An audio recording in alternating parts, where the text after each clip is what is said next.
ஜெகத்குருவே சரணம். மந்த்ராலய மகான் மகாபிரபு ஜெகத்குரு ஸ்ரீ ஸ்ரீ ராகவேந்திர சுவாமிகளுக்கு ஆத்மார்த்தமான நன்றிகளையும் வணக்கங்களையும் அவருடைய பொற்பாதச்சூடுகளில் பணிவுடன் பிரார்த்திக்கின்றேன். நீங்களும் உங்கள் குடும்பத்தாரும் இகபரசுகம் ஆனந்தம் அனைத்தும் பெற்று ஆரோக்கியம் பெற்று என்றென்றும் நல்வாழ்வு பெற வேண்டும் என்பதனையே இந்த எளியவனின் பிரார்த்தனைகளாக குருராஜருடைய பொற்பாத கமலங்களில் பொற்பாத சுவடுகளில் மீண்டும் சமர்ப்பிக்கின்றேன். குருராஜர்கிட்ட ஒரு ஒரு சயின்டிஃபிக் விஞ்ஞானபூர்வமான அனுகிரகம், அதாவது அறிவியலையும் ஆன்மீகத்தையும் ஒன்றிணைத்தால் அதிலிருந்து ஒரு ரிசல்ட் கிடைக்கும்.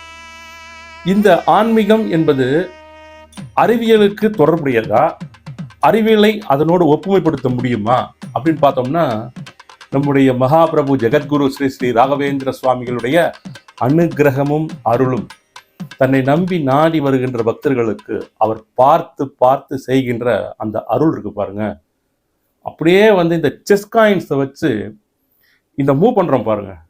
இந்த மூவ் பண்ணி ஒவ்வொன்றா கொண்டுட்டு போயிட்டு கடைசியில் அது வின் பண்ற இடத்துக்கு சிச்சுவேஷன் கொண்டு போறோம் இல்லையா, ரெண்டு பேரும் விளையாடும் போது அந்த மாதிரி ஆட்களை ஆளுமையுடன் அவர் நகர்த்துவார். அதுக்கு நாம் அவருக்கு மேல வைக்க வேண்டியது ஒரு பரிபூரண பக்திங்க. அதுதான் நம்ம சரணாகதி பக்தின்னு சொல்றோம். அதாவது நாம ஒரு அடி அவர் முன்னால் எடுத்து வைத்தால் 100 அடி அவர் நம்மை நோக்கி எடுத்து வைப்பார் அப்படின்னு சொல்லிட்டு நிறைய பெரியவங்க சொல்லுவாங்க. நிறைய கேள்விப்பட்டிருப்பீங்க.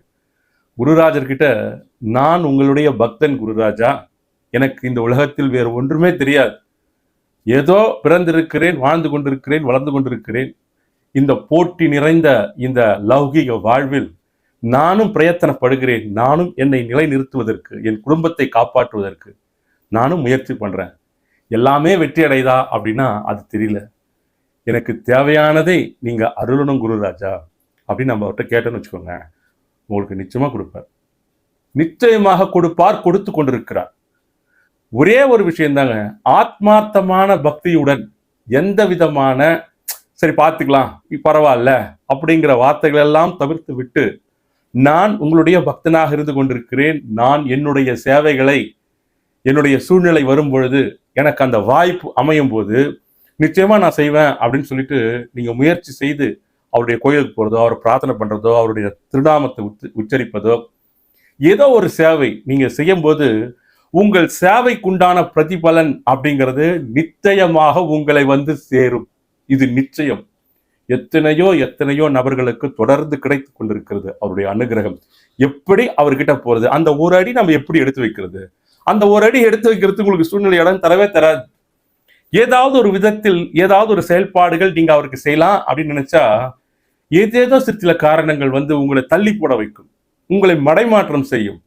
எது எப்படி இருந்தாலும் அதனை இனம் கண்டு கொண்டு, முடியாது, இதை நான் செய்துதான் தீருவேன், இதை வணங்கிதான் தீருவேன், இந்த காலகட்டத்தில் இந்த மாதிரி ஒரு விரத முறையில் அவரை நான் என்னுடைய மனதில் நினைத்துதான் தீருவேன் அப்படின்னு சொல்லிட்டு ஒரு வைராகிய பக்தியுடன் நீங்கள் உங்களது வாழ்க்கையை வழி நடத்தும் போது அவருடைய அருளும் அனுகிரகமும் உங்களுக்கு முன்னின்று நீங்க எடுத்து வைத்தது ஒரு அடின்னா 100 அடி அவர் முன்னால் வருவார். சமீபத்துல கும்பாபிஷேகம் நடந்தது, பிரதிஷ்டாபனம், தரைக்காடு, வாணியம்பாடி பக்கத்துல. குருராஜர் அந்த இடத்துல அமர்ந்தார். நிறைய சொல்லியிருக்கோம், நிறைய பதிவுகள் போட்டிருக்கோம். அதை பற்றி ஒரு சின்ன கடந்த பதிவு கூட அதை பற்றி தான் சொல்லியிருந்தோம். நாம அங்க நடந்த ஒரு அற்புதமான நிகழ்வு பத்தி ஒரு ஐயா பேசியிருந்தார். அந்த நிகழ்ச்சிக்கு ஒரு குறிப்பிட்ட நாள், அதாவது அந்த நாள்ல போகணும்னு சொல்லிட்டு முடிவு பண்ணியாச்சு. இது ஒரு சின்ன நிகழ்வு. அவர் எந்த மாதிரி அவருடைய அனுகிரகம் அவருடைய பக்தர்களுக்கு கிடைக்கிறது அப்படிங்கிறத ஜஸ்ட் நான் சொல்றத கொஞ்சம் டீப்பா வாட்ச் பண்ணுங்க. எந்தெந்த இடங்கள்ல சூக்ஷமமாக அவருடைய அருள் பக்தனை தேடி வருகிறது, எந்தெந்த இடங்களில் அந்தந்த பக்தனோ பக்தையோ அவருடைய அருளையும் அனுகிரகத்தையும் பெறுவதற்கு தயார் நிலையில் இருக்கிறார்கள். இது என்னங்க, இது அருள் அனுகிரகம்னா அவருக்காக தர்றாரு. நீங்க ஏதோ சில பிரச்சனைகளில் இருப்பீர்கள், உங்களுக்கு ஒரு தேவை இருக்கும், உங்களுக்கு அடுத்த கட்ட கதவுகள் திறக்கப்பட வேண்டும். அது எப்பொழுது எந்த மாதிரி முறையிலே அவர் அதனை திறந்து வைக்கிறார் அப்படிங்கிறது தான் இந்த பதிவு. கொஞ்சம் வாட்ச் பண்ணுங்க. இந்த நிகழ்வு அப்படிங்கிறது அந்த கும்பாபிஷேக வைபவத்திற்கு போனோம்னு சொல்லிட்டு சென்னை ஆவடியில் வசிக்கக்கூடிய திரு சக்திவேல் சார் அவர்கள் இந்த அகில உலக ஸ்ரீ ராகவேந்திர பக்தி இயக்கம் தமிழ்நாடு அதில் முக்கிய பொறுப்பாளராக இருக்கிறார். அவர் என்கிட்ட பேசினார். சார் கும்பாபிஷேகத்துக்கு நம்ம போகலாம், ஆவடியிலிருந்து நேராக பஸ்ஸோ ட்ரெயினோ பிடிச்சி இல்லை காரோ எடுத்துட்டு நான் அந்த இடத்துக்கு வந்துடுறேன் அப்படின்னு சொல்லிட்டு ஒரு 10 நாள் முன்னாடி என்கிட்ட பேசுறாருங்க. கும்பாபிஷேக தேதி முடிவு செய்த அடுத்த நாளே என்கிட்ட பேசினாரு. 10 நாள் பொறுத்து மீண்டும் பேசினார். சரி ஓகே அவர் வந்துடுவார் அப்படின்னு சொல்லிட்டு நண்பர்கள் எல்லாம் போவோம் இல்லைங்களா, அவர் எப்படி வந்துடுவார் அப்படின்னு நான் நினச்சிட்டு இருக்கேன். அன்னைக்கு நைட்டு வந்து எனக்கு ஃபோன் பண்ணுறார், நாளைக்கு வந்து கும்பாபிஷேகம், நாளை காலையில் 11 மணிக்கு 10:20 மணிக்கு தொடங்குது அந்த கும்பாபிஷேகம் பிரதிஷ்டாபனம். இவர் என்ன பண்ணுறாரு, நைட் எனக்கு கால் பண்ணி, சார் சரவணன் சார் சொல்கிறாரு, சொல்லுங்க சார் எப்போ கிளம்புறீங்க அப்படின்னு நான் கேட்குறேன். அவர் உடனே, சார் இல்லை சார் இவர் இந்த நண்பர் வரல, அந்த நண்பர் வரல, இன்னொரு நண்பர் இப்போதான் சார் வீட்டுக்கு வந்து வர முடியல அப்படின்னு சொல்லிட்டு போனாரு, நான் ஒத்தையாளாக வரணும் சார், எப்படி சார் கார் எடுத்துன்னு எப்படி அவ்வளோ தூரம் வர்றது, வாணியம்பாடி ரொம்ப தூரம் வர, எப்படியும் வந்து இது ஒரு 3 அது ஒரு 2 ஒரு 5 மணி நேரம் ட்ராவல்னு ஆகிடும் வண்டியில் வர்றதுக்கு, பஸ்ஸில் வரணும் அப்படின்னு பிளான் பண்ணால் கூட இப்போவே மணி 10:30 மணி ஆகுது இரவு, இதன் பிறகு நான் கிளம்பி எப்போ வர்றது, சரிங்க சார் அப்புறம் பார்த்துக்கலாம் சார் அப்படின்னு பேசுகிறாரு. ஆனால் அவருக்கு வந்து முழு மனசோட நான் வரல அப்படின்னு அவருக்கு சொல்ல வரல, ஆனால் வரக்கூடாதுன்னு இருக்கு, வரணும்னு இருக்கு, ஒரு ஆசிலேஷன் மைண்ட். என்ன முடிவு எடுப்பது, நிர்பந்தத்திற்குள்ளாக ஆளாக்கப்படவில்லை அவர். இப்போ 2 நண்பர்கள் வீட்டான வந்துட்டாங்க, வாங்க கிளம்பி போகலாம் அப்படின்னா உங்க யோசனையெல்லாம் தூக்கி ஓரம் வச்சுட்டு நீங்க கிளம்பி போயிட வேண்டியதுதான். அவருடைய சூழ்நிலை எந்த இடத்துல வருதுன்னா, முடிவை அவர் எடுக்கக்கூடிய இடத்தில் இருக்கிறார்கள். இப்ப நான் சொல்லிட்டு வரேன் இல்லையா, இந்த மாதிரி தான் நம்முடைய வாழ்க்கையில் அனைத்து நிகழ்வுகளும் மாற்றம் பெறுகிறது. குருராஜரின் அருளால், மகாபிரபு ஜெகத்குரு ஸ்ரீ ஸ்ரீ ராகவேந்திர சுவாமிகளுடைய கருணா கடாட்சத்தால், அவருடைய அனுகிரகத்தால் அவரை நம்புகின்ற பக்தர்களுடைய வாழ்வு மாற்றம் பெறுவது அப்படிங்கிறது இப்ப நான் சொல்லிட்டு வரக்கூடிய இந்த மாதிரி முறைகளிலும் இருக்கலாம். எப்படி இருக்கலாம் சொல்றேன்னா, ஒவ்வொருத்தருக்கும் ஒவ்வொரு மாதிரி நடக்குங்க. இப்ப இந்த முடிவெடுக்கக்கூடிய இடத்துல திரு சக்திவேல் அவர்கள் இருக்கிறார். சரின்னு பேசிட்டே இருந்தாரு. நான் ஒரு முறை தான் சொன்னேன், சார் முயற்சி பண்ணுங்க, வாங்க, மிஸ் பண்ணாதீங்கன்னு. இல்லை சார் வேண்டாம் சார், நெக்ஸ்ட் டைம் வரேன் சார். அப்படி பேசிட்டே இருந்தோம். திருமதி சக்திவேல் அவர்கள் அவங்களும் என்ன பண்ணாங்க, அந்த அம்மா ஃபோன் வாங்கி, சார் இல்லை சார் அவர் வர முடியாது சார், அவர் வந்து வீட்டில் கொஞ்சம் சில பல பணிகள் இருக்கிறது, இந்த ஹாஸ்பிட்டல் போனோம், இது ரிப்போர்ட்ஸ் வாங்கணும் அப்படிங்கிற மாதிரி மறுக்க முடியாத நியாயமான தகவலை அவர்கள் முன்வைக்கிறார்கள். நான் ஒன்றும் சொல்லலை, சரிங்க அப்படின்ட்டேன். சரி ஓகே முடிஞ்சிருச்சிங்களா. நான் வந்து மறுநாள் பக்கத்தில், நம்ம ஊருக்கு பக்கத்தில் வந்து நட்பு தம்பிகள் திரு குரு ஸ்டாலின், திரு ஸ்ரீனிவாசன், இவங்கெல்லாம் என்ன பண்ணாங்க, சார் நம்ம வந்து காரில் போகலாம் சார், நீங்கள் காலையில் நம்ம ஆஃபீஸ் கிட்ட வந்துருங்க, இங்கேருந்து நம்மளாம் ஒன்றா காரில் போகலாம் அப்படின்னு சொல்லிட்டாங்க.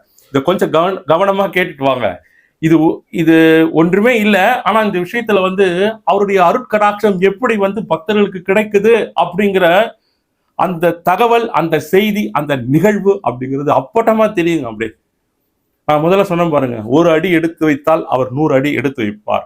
சுற்றியுள்ள ஆட்களை அவருடைய ஆளுமையின் கீழ் கொண்டு வந்து அவர்களை தலையசைக்க வைத்து விடுவார். உண்மையான பக்தையாக நீங்கள் இருந்தால் தலையாட்டிட்டு போக வேண்டியதுதான், நீங்க ஒண்ணுமே பண்ண முடியாது. மேஜிக் நடந்துடும், விந்தை, ஆச்சரியம், அதுதாங்க மிராக்கிள், அவருடைய குருராஜருடைய அந்த அற்புதம் அப்படிங்கிறது. நான் சரி ஓகே, காலையில் நான் வந்து 5 o'clock நாங்கள் வந்துடுறேன் அப்படின்னு சொல்லிட்டேன். இது நடந்தது. திடீர்னு சக்திவேல் எனக்கு கால் பண்ணி, சார் காலையில் கிளம்பி நான் எத்தனை மணிக்கு வரலாம் அப்படின்னு கேட்குறாரு. சார் நீங்கள் எப்போ வேணாலும் கிளம்பி வாங்க, இங்கே வேலூர் வாங்க, இல்லை நேராக வாணியம்பாடி போயிட்டு அங்கே இறங்குங்க, அங்கேருந்து அங்கே நண்பர்கள் பூபாலன் இருப்பாங்க, இல்லை அஜயகுமார் இருப்பாங்க, கால் பண்ணிங்கன்னா போயிடலாம் அப்படின்னு நான் சொல்கிறேன். இவர் என்ன பண்ணுறாரு, ஃபோனை வச்சாச்சு, முடிஞ்சிருச்சு. நான் பேசும்போதே சொல்கிறேன், சார் என் கூட நீங்கள் வேலூர் வந்து கூட போக முடியாது. ரீசன் என்னன்னா, இந்த வண்டியில் 4 நபர்கள் ஓட்டுநரோட சேர்த்து இருக்கோம், அது சின்ன வண்டி தான், அதனால் போக முடியாது சார். அதில் நீங்கள் வாங்க, ஏதாவது ஒன்று ஆர்டர் பண்ணி அரேஞ்ச் பண்ணிக்கலாம், அங்கே இருந்து போயிடலாம் அப்படிங்கிற மாதிரி அவர்கிட்ட சொல்லிட்டு முடிஞ்சிடுச்சு. இவர் என்ன பண்ணுறாரு, மறுநாள் காலையில் கூட கிடையாதுங்க, ரொம்ப ஏர்லி மிட் நைட்டுக்கு, அதுக்கப்புறம் ஒரு 3 மணி வாக்கில் அவர் கிளம்பியிருக்காரு. 3 மணிக்கு கிளம்பி அங்கேருந்து வந்துட்டு இருக்காரு. ஆனால் அவர் எனக்கு கால் பண்ணல, 3 மணிக்கு கிளம்பிட்டேன் அப்படிங்கிறது கால் பண்ணல.